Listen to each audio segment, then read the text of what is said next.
Ciryl Gane was very happy with how things were going before an accidental eye poke ended his title bout with Tom Aspinall at UFC 321.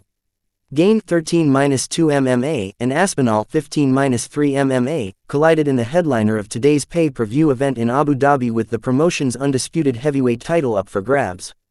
Gamin got off to a terrific start in the opening few minutes of the contest, stuffing Aspinall's takedown attempts while busting up the champ's nose with some effective counter shots. However, that success was immediately followed by an accidental eye poke, an unintentional foul that ultimately rendered Tom Aspinall unable to continue. See that here. With that, the bout was called off and officially ruled a no contest. It was an extremely disappointing end to what appeared would be a solid back-and-forth affair. Some fans in the audience were so upset by the ruling that they proceeded to shower Tom Aspinall with booze during his post-fight interview. The Brit was clearly not impressed by the notion that he intentionally quit and proceeded to blast those fans for insinuating such a thing. See that here. While Ciryl Gane did not hold any blame against Tom Aspinall for not continuing, he did make sure to note that the eye poke was totally unintentional. Gamin shared the following sentiments during the UFC 321 post-fight press conference via MMA Junkie. "I think I started very well, because everybody knows the strategy.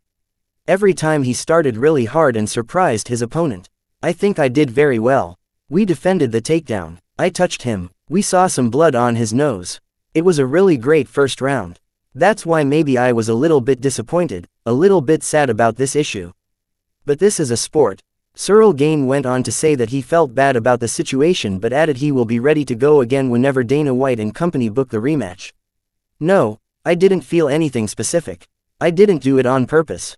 I know what it is to have an eye poke because when I fought Derek Lewis, I got an eye poke, and I was fighting Derek Lewis for a full round.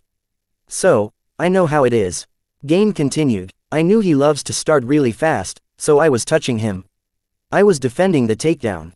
In the middle of the first round, I was feeling myself in a certain flow. I started to understand really well what was happening. I thought I would end this fight. I was ready for absolutely everything, for the wrestling, for the grappling, for the striking. I was working on also a lot of good things that I used to show, and I used to like. The creativity in the striking is my thing. It's absolutely something I wanted to show off today.